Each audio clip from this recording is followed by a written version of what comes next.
नमस्कार, जय हिंद की ऑनलाइन क्लासेस में आपका स्वागत है। आज हम चैप्टर नंबर प्रकाश विद्युत प्रभाव जो हमारा चल रहा था उसकी मैं चौथी वीडियो लेकर आया हूं। ठीक है, अभी तक हमने इस चैप्टर के अंदर कुछ बेसिक पॉइंट जाने थे जिसको मैं थोड़ा सा एक बार आपके लिए रिकॉल कर देता हूं। सबसे पहले हमने पढ़ा था भाई प्रकाश विद्युत प्रभाव क्या है, उसको मैंने अच्छे से डिफाइन किया। फिर हमने उसके बाद हमने प्रकाश की आवृत्ति और प्रकाश की तीव्रता के बारे में जाना। उसके बाद मैंने आपको बताया था कि प्रकाश सुग्राही पदार्थ या प्रकाश उत्सर्जक पदार्थ क्या होते हैं, उनके बारे में मैंने आपको बताया था। ठीक है, फोटोनों के बारे में मैंने आपको बताया, प्रकाश की तीव्रता क्या होती है, प्रकाश की आवृत्ति क्या होती है। इन सब चीजों को मैं पिछली 3 वीडियोस के अंदर अच्छे तरीके से समझा चुका हूं। अब हम चैप्टर नंबर 13 प्रकाश विद्युत प्रभाव का जो प्रायोगिक अध्ययन था प्रकाश विद्युत प्रभाव का, उसको पढ़ने जा रहे हैं। ठीक है, तो उसके लिए देखो क्या है, मैं आपको पहले थोड़ा सा बेसिक बता देता हूं इस चैप्टर के अंदर क्या था। प्रकाश विद्युत प्रभाव में ये बात बताई थी कि हम प्रकाश ऊर्जा की मदद से यानी फोटोनों की मदद से प्रकाश विद्युत धारा या विद्युत ऊर्जा को उत्पन्न करने जा रहे हैं। तो क्या है, लेनार्ड तथा हेल्वोक्स ने इस बात को प्रूफ करने के लिए क्या वाकई में ही प्रकाश ऊर्जा या फोटोनों की ऊर्जा से हम विद्युत ऊर्जा या विद्युत धारा को उत्पन्न कर सकते हैं या नहीं, इस चीज को पता लगाने के लिए लेनार्ड तथा हेल्वोक्स ने क्या है, एक एक्सपेरिमेंट किया। अब सबसे बड़ी बात यह है, उनके पास देखो कोई भी चीज को समझने का एक बिल्कुल बेसिक कॉन्सेप्ट होता है।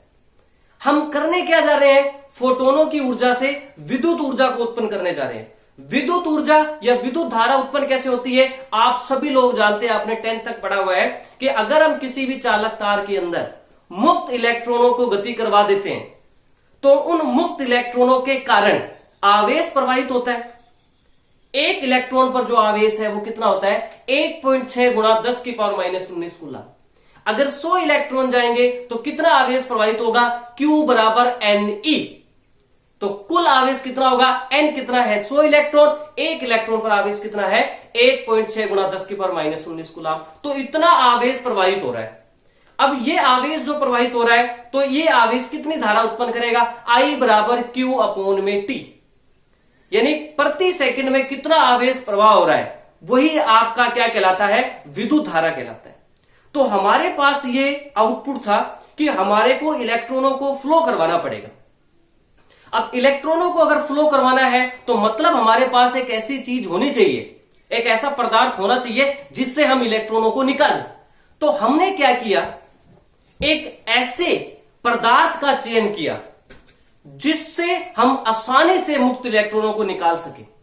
यानी एक ऐसा पदार्थ होना चाहिए जो प्रकाश के प्रति संवेदनशील हो, जो प्रकाश के फोटोनों के प्रति संवेदनशील हो, ताकि जैसे ही फोटोन उस प्लेट के ऊपर आपतित हो, उस धातु पृष्ठ के ऊपर आपतित हो, उस धातु पृष्ठ से मुक्त इलेक्ट्रॉन उत्सर्जित हो जाए।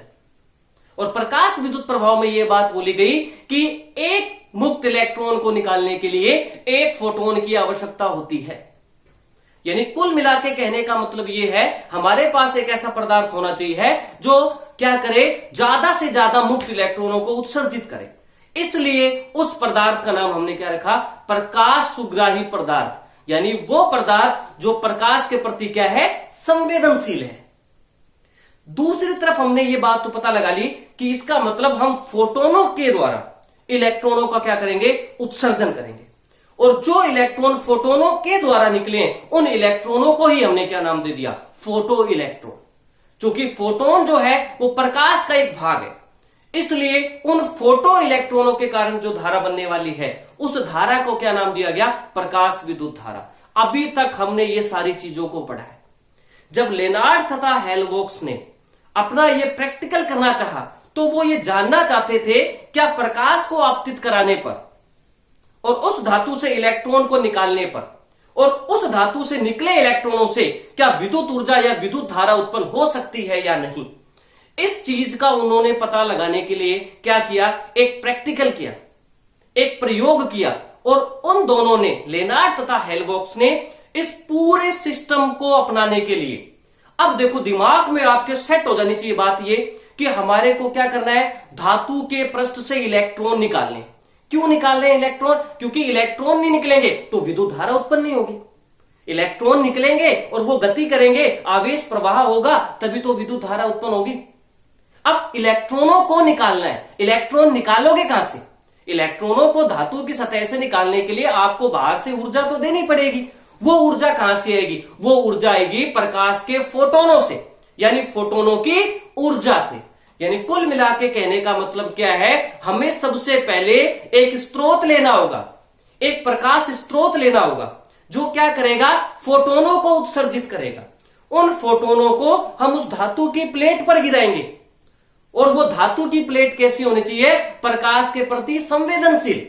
क्योंकि अगर आपने एक ऐसी धातु प्लेट ले ली जिसके ऊपर हमने फोटोन तो बहुत गिरा दी, और वो फोटोन गिरे लेकिन वो धातु प्रकाश के प्रति संवेदनशील ही नहीं थी, तो चाहे आप कितने भी फोटोन उस धातु की प्लेट पर गिरा दो, जब कोई प्लेट प्रकाश के प्रति संवेदनशील ही नहीं है तो वो इलेक्ट्रॉनों का उत्सर्जन कैसे करेगी?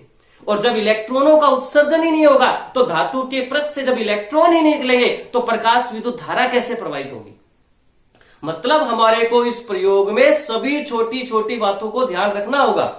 हमें धातु भी ऐसी लेनी होगी जो इलेक्ट्रॉनों को निकालने के लिए तैयार हो।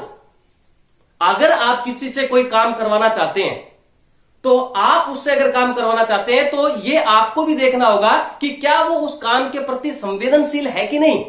अगर वो उस काम के प्रति सेंसिटिव ही नहीं है, संवेदनशील ही नहीं है, तो चाहे आप उसके ऊपर कितनी भी मेहनत कर लो वो आपको आउटपुट देने वाला नहीं है। और जब आप उसको ऊपर कितनी भी मेहनत कर रहे हैं और वो आपको आउटपुट नहीं दे रहा है, वो आपको वो काम करके नहीं दे रहा है, तो आपके द्वारा उसके ऊपर की गई मेहनत क्या है, व्यर्थ है।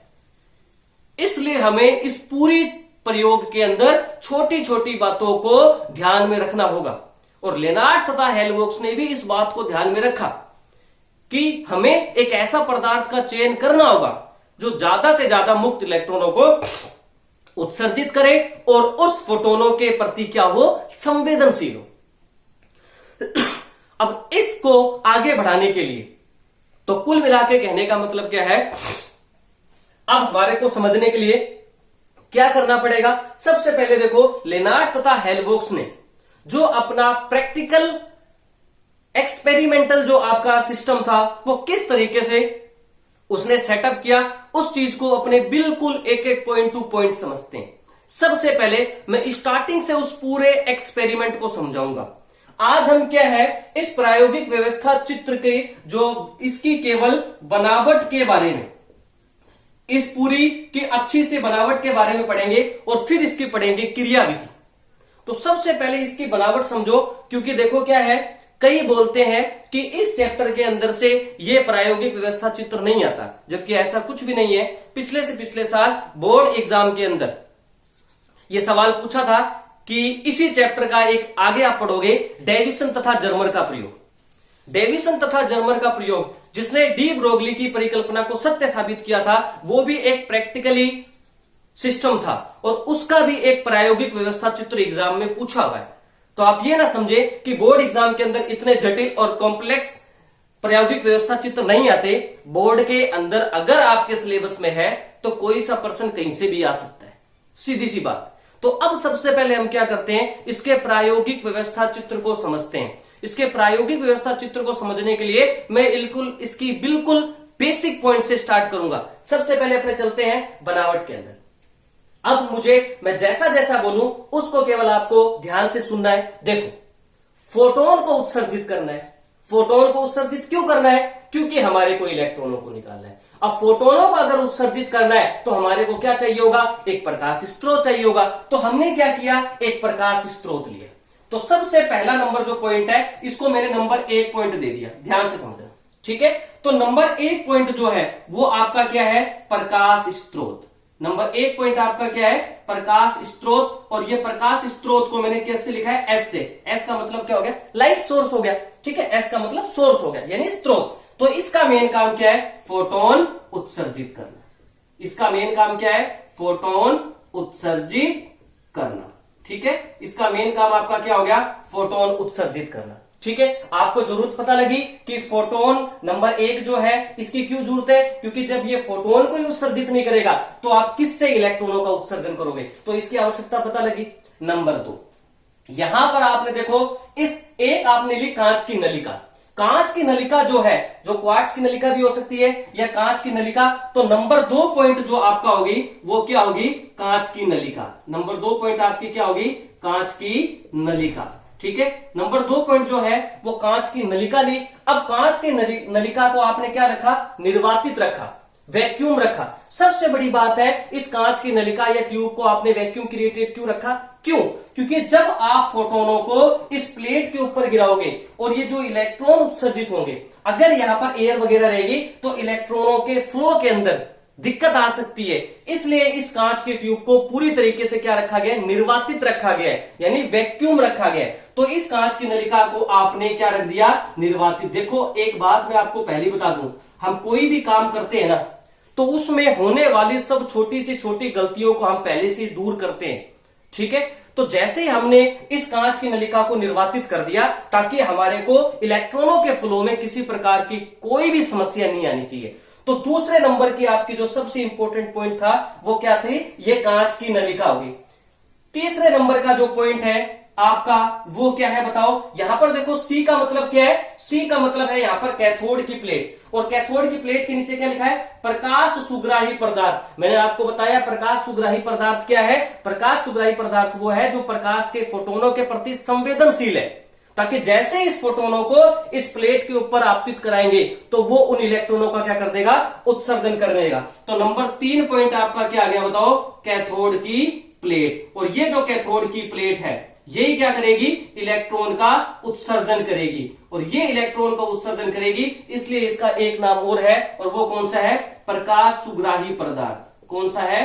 प्रकाश सुग्राही पदार्थ या प्रकाश उत्सर्जक पदार्थ भी। क्यों? क्योंकि ये एक ऐसी प्लेट का, ऋणावेशित प्लेट का चयन किया है जो प्रकाश के फोटोनों के प्रति क्या है? संवेदनशील है। जैसे ही फोटोन इस प्लेट के ऊपर आपतित होंगे वैसे ही इनसे इलेक्ट्रॉनों का क्या होगा? उत्सर्जन होगा। और दूसरी ओर हमने क्या लगा रखी है? एनोड की प्लेट। एनोड की प्लेट का मतलब क्या हो गया? धनावेशित प्लेट। यानी ये आपकी कौन सी प्लेट है? पॉजिटिव, और ये आपकी कौन सी प्लेट है? नेगेटिव प्लेट है, ऋणावेशित प्लेट है। पॉजिटिव क्यों है? क्योंकि इसमें इलेक्ट्रॉनों की कमी है, और नेगेटिव क्यों है? क्योंकि इसमें इलेक्ट्रॉनों की क्या है? अधिकता है। आपको पता भी होगा कि किसी भी वस्तु को ऋणावेशित या धनावेशित करने के लिए कौन उत्तरदायी होते हैं? इलेक्ट्रॉन उत्तरदायी होते हैं। अगर किसी वस्तु में इलेक्ट्रॉनों की अधिकता होती है तो वो वस्तु ऋणावेशित होती है, और अगर किसी वस्तु में इलेक्ट्रॉनों की कमी होती है तो वो वस्तु क्या होती है? धनावेशित होती है। यानी किसी भी वस्तु के ऋणावेशित या धनावेशित होने के लिए उत्तरदायी कौन होते हैं? इलेक्ट्रॉन होते हैं। ठीक है, अब आपने क्या है? 3 पॉइंट पढ़ लिए। लाइट सोर्स हो गया जो फोटोन को गिराएगा, कैथोड की प्लेट जिसके ऊपर फोटोनों को गिराया जाएगा, और उस प्लेट से इलेक्ट्रॉनों का क्या होगा? उत्सर्जन होगा। एक इलेक्ट्रॉन को निकालने के लिए एक फोटोन की क्या होगी? आवश्यकता होगी। यहां पर हमने क्या लगा दिया? एनोड की प्लेट लग दी। कैथोड की प्लेट ऋणावेशित प्लेट है जो कि हमारी क्या है? प्रकाश सुग्राही पदार्थ का कार्य कर रही है। एनोड की प्लेट क्या है? धनावेशित प्लेट है। यहां तक आपका मैकेनिज्म आपको समझ में आ गया, और इसको हमने क्या रखा है? निर्वातित रखा है। अब हमने कैथोड और एनोड के बीच में विभवांतर को मापने के लिए, कि भाई कैथोड और एनोड के बीच में विभवांतर कितना है, इन दोनों प्लेटों के बीच में विभवांतर को मापने के लिए हमने यहां पर क्या लगा दिया? वोल्टमीटर लगा दिया। क्या लगा दिया? वोल्टमीटर लगा दिया। ठीक है, और वोल्टमीटर क्या करेगा? विभवांतर को मापेगा। और आपको बताया किसी भी परिपथ में जो विभवांतर है वो समांतर क्रम में लगाया जाता है, और जो एमीटर है वो किस क्रम में लगाया जाता है? श्रेणी क्रम में लगाया जाता है। तो कैथोड और एनोड के बीच में विभवांतर को मापने के लिए हमने किसका प्रयोग किया है? वोल्टमीटर का प्रयोग किया है। और यहां पर देखो क्या लिखा है? माइक्रो एमीटर लगा है। ठीक है, माइक्रो एमीटर जो है वो बहुत ही कम मान की धारा को बहुत ही आसानी से माप सकता है, और प्रकाश विद्युत प्रभाव के अंदर जो धारा उत्पन्न हुई थी इन इलेक्ट्रॉनों के कारण, वो धारा का मान बहुत ही कम था, इसलिए उस कम मान की धारा को मापने के लिए हमने किसका प्रयोग किया? माइक्रो एमीटर का प्रयोग किया, जिसे हमने श्रेणी क्रम में लगाया गया। तो इन इलेक्ट्रॉनों के कारण जो धारा बनेगी उस धारा को हम किससे मापेंगे? माइक्रो एमीटर से मापेंगे। और कैथोड और एनोड के बीच में जो विभवांतर है उसको हम किससे मापेंगे? वोल्टमीटर से मापेंगे। तो नॉर्मल सी बात है, 4 नंबर का पॉइंट आपका क्या हो गया? एक तो वोल्टमीटर हो गया, और उस वोल्टमीटर का काम क्या है बताओ? वोल्टेज को मापना। क्या मापेगा? वोल्टेज यानी विभवांतर को मापना। ठीक है, मेजरमेंट करेगा। और 5 नंबर आपका पॉइंट क्या हो गया बताओ? एमीटर। एमीटर किसको मापेगा बताओ? कौन सी धारा को? प्रकाश विद्युत धारा को। किसको मापेगा? प्रकाश विद्युत धारा को मापेगा। यहां तक किसी को कोई दिक्कत नहीं है। अब ये प्रकाश विद्युत धारा कहां से उत्पन्न होगी? ये उन्हीं इलेक्ट्रॉनों से उत्पन्न होगी जो उस धातु की परत से उत्सर्जित हुए, और वो धातु की परत से उत्सर्जित जो इलेक्ट्रॉन हुए उनको किसने किया है? इन फोटोनों ने किया है। ठीक है, यहां तक कोई दिक्कत नहीं है। अब अगर अपने आगे चलते हैं तो देखो ये सबसे इंपॉर्टेंट पॉइंट है, यहां पर आपको ये बात समझनी है। देखो उसके बाद क्या है, यहां तक आपका क्लियर हो गया। उसके बाद देखो यहां पर ये जुड़ा हुआ है, एक 4 पॉइंट है यहां पर। इस मैकेनिज्म को क्या बोलते हैं? दिक् परिवर्तक बोलते हो। दिक् का मतलब क्या होता है? दिशा। दिक् का मतलब क्या होता है? दिशा। अब इसका नाम दिक् परिवर्तक ही क्यों रखा, और कोई नाम क्यों नहीं था? तो देखो नाम से पता लगा, दिक् का मतलब क्या है? दिशा होता है। ठीक है, और परिवर्तक का मतलब परिवर्तन करना। दिक् का मतलब दिशा, परिवर्तक का मतलब परिवर्तन करना, यानी दिशा को परिवर्तन करना।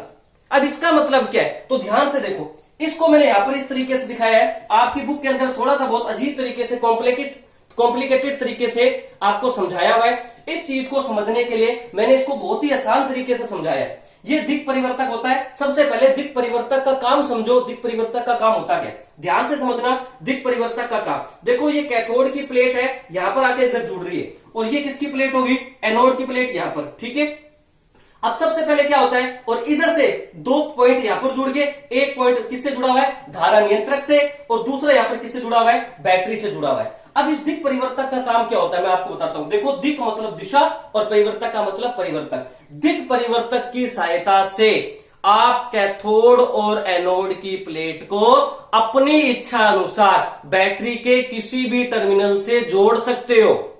आप उसकी दिशा को परिवर्तित कर सकते हो। आप चाहो, जैसे सपोज करो आपने पहले दिक् परिवर्तक की सहायता से कैथोड को बैटरी के पॉजिटिव टर्मिनल से जोड़ा, तो नॉर्मल सी बात है एनोड किससे जुड़ेगा? नेगेटिव टर्मिनल से। आप चाहते हो कि मुझे इनकी डायरेक्शन को चेंज करना है, तो आप कैथोड को किससे जोड़ सकते हो? नेगेटिव टर्मिनल से जोड़ सकते हो, और एनोड को किससे जोड़ सकते हो? पॉजिटिव से। यानी जिस कैथोड को पहले आपने पॉजिटिव से जोड़ा, उसी कैथोड को आपने किससे जोड़ दिया? नेगेटिव से जोड़ दिया। जिस एनोड को पहले आपने नेगेटिव से जोड़ा था, उसी एनोड को आपने किससे जोड़ दिया? नेगेटिव से, यानी नेगेटिव से जोड़ा था, और अब उस एनोड को किससे जोड़ दिया? पॉजिटिव से जोड़ दिए। तो देखो कैसे जोड़ते हैं, उस चीज को ध्यान से समझ लेना। अगर आपको जोड़ना क्लियर हो गया, तो आप जब आगे प्रकाश विद्युत धारा को प्रकाश की आवृत्ति और प्रकाश की तीव्रता किस तरीके से प्रभावित करते हैं, तो वहां पर हमको दिक् परिवर्तक की सहायता से जब ग्राफ बनाएंगे, तो वहां पर हमारे को दिक् परिवर्तक की सहायता से कैथोड को पॉजिटिव से भी जोड़ना होगा बैटरी के, और कैथोड को नेगेटिव से भी बैटरी के टर्मिनल से जोड़ना होगा। तो वो जोड़ेंगे कैसे, वो यहां पर ध्यान से समझना। बुक के अंदर आपके केवल एक ही डायग्राम बन रहा है, और उसमें कैथोड को आपका पॉजिटिव से और एनोड को नेगेटिव से जोड़ा गया है। लेकिन मैं अब आपको यहाँ पर दोनों तरीके से जोड़ना बता दूंगा कि किस तरीके से जोड़ते हैं, ताकि आगे आपको किसी प्रकार की कोई भी दिक्कत नहीं आनी चाहिए। कैसे? जैसे कि मान लो ये कैथोड है, अब देखो यहाँ पर ये बैटरी का कौन सा है? पॉजिटिव है। ठीक है, ये बैटरी का पॉजिटिव है। अब मुझे बताओ कैथोड को आपको पॉजिटिव से जोड़ना है, तो ये यहां पर आपका कैथोड हो गया, यहां पर आके रुक गया। और ये बैटरी का कौन सा है? ये बैटरी का कौन सा है? पॉजिटिव सीधा यहां पर आके रुक गया। आप कैथोड को प्लस से जोड़ना चाहते हैं, कोई दिक्कत नहीं है। ये यहां पर मैंने इसको क्या कर दिया? कनेक्ट कर दिया। अब मुझे बताओ कैथोड जो है, देखो यहां पर आओ, कैथोड यहां पर जुड़ा, ये यहां पर ज्वाइंट हो गया, और ये देखो बैटरी किससे जुड़ गया? बताओ, प्लस सिरे से जुड़ गया। अब एनोड का देखो, ये एनोड यहां पर आ रहा है, ठीक है, यहां पर आकर रुक गया। अब ये जो एनोड है, ये धारा नियंत्रक हो गया, ये नेगेटिव हो गया, ये धारा नियंत्रक की सहायता से यहां से जाता हुआ यहां पर टर्मिनल है, तो ये आपको किससे जोड़ दिया? बताओ, नेगेटिव से जोड़ दिया। अब आप इस डायग्राम को देखो, तो जो कैथोड है, इधर देखो, ये जो कैथोड है, ये इस तरीके से देखो बैटरी के कौन से टर्मिनल से जुड़ गया? पॉजिटिव टर्मिनल से। एनोड को देखो इस तरीके से जाते हुए, एनोड जो है वो बैटरी के कौन से टर्मिनल से जुड़ रहा है? देखो बैटरी के कौन से टर्मिनल से जुड़ रहा है? नेगेटिव टर्मिनल से जुड़ रहा है। तो देखो दिक् परिवर्तक की सहायता से आपने देखो कैथोड को पॉजिटिव से जोड़ दिया, और एनोड को किससे जोड़ दिया? नेगेटिव से। अब हम क्या कर सकते हैं? इसी दिक् परिवर्तक की सहायता से इसकी पोलैरिटी को चेंज कर सकते हैं। कैसे? अब मैं इसको चेंज कर रहा हूं, इसलिए मैंने इसको एक बार साफ कर दिया। ठीक है, अब देखो मुझे कैथोड को जोड़ना है नेगेटिव से, कोई चिंता की बात नहीं है। ये यहां पर आपका कैथोड आ गया, ठीक है, और यहां पर देखो नेगेटिव ये स्टार्ट हुआ है, तो ये मैंने यहां पर इस तरीके से जोड़ दिया, और इसको मैंने इस तरीके से जोड़ दिया। तो अब आप देखो कैथोड जो है वो किससे जुड़ गया? बताओ, नेगेटिव से, और एनोड जो है वो किससे जुड़ गया? बताओ, पॉजिटिव से जुड़ गया। ठीक है, उसके बाद तो आपको पता लग गया कि दिक् परिवर्तक की सहायता से हम बैटरी के किसी भी टर्मिनल को कैथोड और एनोड को अपनी इच्छा अनुसार जोड़ सकते हैं। बैटरी। उसके बाद अगला जो पॉइंट है आपका, ठीक है, वो क्या है, बैटरी। तो 6 नंबर पॉइंट आपका क्या था बताओ, दिक् परिवर्तक था। तो दिक् परिवर्तक का काम आपका पता लग गया कि हम इसकी सहायता से बैटरी के किसी भी टर्मिनल से कैथोड और एनोड को जोड़ सकते हैं। उसके बाद आपका क्या है, बैटरी। बैटरी क्या है, आप विभवांतर को लगाने के लिए प्रयोग करोगे, ठीक है। तो बैटरी का काम जनरली आपको पता है, यानी वोल्टेज देगी ये, ठीक है। तो अगला जो आपका पॉइंट था वो आपका 7th नंबर आपका जो पॉइंट था वो क्या था बताओ, बैटरी। बैटरी की सहायता से आप क्या लगाओगे, विभवांतर को आरोपित करोगे। उसके बाद आपका जो 8 नंबर पॉइंट है वो क्या है, धारा नियंत्रक, जिसको मैंने शॉर्ट में लिखा है RH, और इसको अपने बोलते क्या है वैसे, धारा नियंत्रक बोलते हैं, या इसे अपने क्या बोलते हैं, विभव विभाजक बोलते हैं। दोनों ही नाम है इसका। विभव विभाजक का मतलब क्या हो गया कि आप इसकी सहायता से ये जो बैटरी है इसके विभवांतर को छोटे छोटे स्लॉट्स में डिवाइड कर सकते हो। कैसे, मैं आपको बताता हूं। जैसे कि मान लो बैटरी ये 5 वोल्ट की, सपोज करो, या 3 वोल्ट की है। जैसे मान लो ये 5 वोल्ट की बैटरी, आप यहां पर क्या करते हो, कोई भी प्रयोग करोगे, आपने 5 वोल्ट की बैटरी लगा दी, आप इस धारा नियंत्रक को मत लगाओ, धारा नियंत्रक को नहीं लगाओगे, और आप जब जोड़ दोगे ना तो कैथोड पर प्लस आ गया और एनोड पर, अगर अब ये किससे जुड़ रहा है, ये माइनस से जुड़ रहा है, ठीक है, और ये किससे जुड़ रहा है, प्लस से, तो कैथोड और एनोड के सिरों पर कितना विभवांतर आएगा, 5 वोल्ट का विभवांतर आएगा। अब आप कहते हो कि इस प्रयोग को 5 वोल्ट के विभवांतर पर लगा के कर लोगे। अब आप कहते हो कि नहीं, हमें तो इसको 4 वोल्ट पे करना है। अब जब 4 वोल्ट पे करोगे तो बैटरी तो 5 वोल्ट की है, 4 वोल्ट पे कैसे करोगे, नहीं कर पाओगे। आप क्या करोगे, इस 5 वोल्ट की बैटरी को हटाओगे और इसकी जगह 4 वोल्ट की जो बैटरी उत्पन्न करेगी, विभवांतर करेगी, उस बैटरी को लगाओगे। 4 वोल्ट पर इस प्रयोग को दोहराने के बाद अब आप कहोगे कि हमें तो सिर्फ, क्योंकि जब अभी प्रयोग करते हैं तो प्रयोग के अंदर हम एक रीडिंग से काम नहीं चलाते, हमें बिल्कुल क्लेरिफाई करने के लिए प्रत्येक स्टेप के ऊपर, प्रत्येक विभवांतर के ऊपर हमें इसे चेक करना पड़ेगा। क्योंकि हो सकता है कि ये जो रिजल्ट 5 वोल्ट पर दे रहा हो सकता है वो 2 वोल्ट पर न मिल रहा हो, क्योंकि एक रीडिंग लेकर हम किसी भी प्रैक्टिकल को प्रूफ नहीं कर सकते, हमें उसकी कम से कम 8 या 10 रीडिंग लेनी होती है। तो जब आप 4 वोल्ट पर इस विभवांतर को आरोपित करोगे और इस प्रयोग को दोहराओगे तो हो सकता है हमारे पास रिजल्ट कुछ और सामने आए। हो सकता है 5 वोल्ट पर ये प्रैक्टिकल बहुत अच्छे से काम कर रहा हो और 2 वोल्ट पर ये काम ना कर रहा हो, तो इसलिए हमारे को बहुत सारी रीडिंग लेकर इसको क्या करना पड़ता है, क्लियरिफाई करना पड़ता है। तो अब जब आप 4 वोल्ट पर करोगे तो आपको ये बैटरी को निकालना पड़ेगा, ठीक है। फिर 3 वोल्ट पे करोगे, फिर बैटरी को निकालोगे। तो मुझे बताओ, आपने अलग अलग विभवांतर पर इस प्रैक्टिकल को करने के लिए आपने क्या किया, बार बार बैटरी को निकाला। आप एक ऐसा इक्विपमेंट ही क्यों नहीं बना लेते कि जिसकी वजह से ये हमारी समस्या दूर हो जाए। तो इस समस्या को दूर करने के लिए किसका प्रयोग किया जाता है परिपथ के अंदर, धारा नियंत्रक, या किसका प्रयोग किया जाता है, विभव विभाजक का प्रयोग किया जाता है। इसकी सहायता से आप क्या कर सकते हो, बिना बैटरी को हटाए इसके विभवांतर को क्या कर सकते हो, विभाजित कर सकते हो। जैसे मान लो आपने 5 वोल्ट की बैटरी लगाई, तो आपने पहले प्रैक्टिकल को किस पे कर लिया, 1 वोल्ट पर कर लिया, फिर थोड़ा सा बढ़ाकर 2 वोल्ट पर कर दिया, फिर 3 वोल्ट पर कर लिया। मतलब आपको 5 वोल्ट की बैटरी लगाने के बाद बार बार बैटरी हटाने की जरूरत नहीं है। आप आसानी से क्या कर सकते हो, विभव विभाजक या धारा नियंत्रक की सहायता से इसके विभवांतर को क्या कर सकते हो, विभाजित कर सकते हो। तो ये था इस पूरे प्रायोगिक व्यवस्था चित्र में, किसमें, प्रकाश विद्युत प्रभाव के प्रायोगिक अध्ययन के अंदर। ये इस तरीके से इन्होंने पूरा अलग अलग इक्विपमेंट्स को, अलग अलग कंपोनेंट को जोड़कर इसने क्या किया, अलग अलग कंपोनेंट को जोड़कर इसने क्या किया, पूरा प्रायोगिक व्यवस्था चित्र बनाया। एक बार दोबारा से मैं आपको बता देता हूं। कांच की नलिका ली, निर्वाचित कांच की नलिका ली, उसमें एक कैथोड की प्लेट ली, एक एनोड की प्लेट ली। कैथोड की प्लेट जो कि प्रकाश सुग्राही पदार्थ था, उसके ऊपर फोटोनों को गिराया, फोटोनों को गिराकर उससे इलेक्ट्रॉनों को निकाला। कैथोड और एनोड के बीच में विभवांतर को मापने के लिए वोल्टमीटर लगाया, और इन इलेक्ट्रॉनों के कारण जो धारा उत्पन्न होगी उसे मापने के लिए माइक्रो एमीटर लगाया, ठीक है। कैथोड और एनोड की बैटरी के साथ दिशा को चेंज करने के लिए, यानी कैथोड को प्लस से जोड़ने के लिए, एनोड को माइनस से जोड़ने के लिए, या कैथोड को माइनस से जोड़ने के लिए, एनोड को प्लस से जोड़ने के लिए किसका प्रयोग किया, दिक् परिवर्तक का प्रयोग किया। और धारा नियंत्रक की सहायता से आप क्या कर सकते हो, आसानी से उस बैटरी के विभवांतर को विभाजित करके उस प्रयोग को अलग अलग विभवांतर पर क्या कर सकते हो, ठीक है। अब हम अगली क्लास में मिलेंगे, ठीक है। तब तक के लिए नमस्कार, जय हिंद।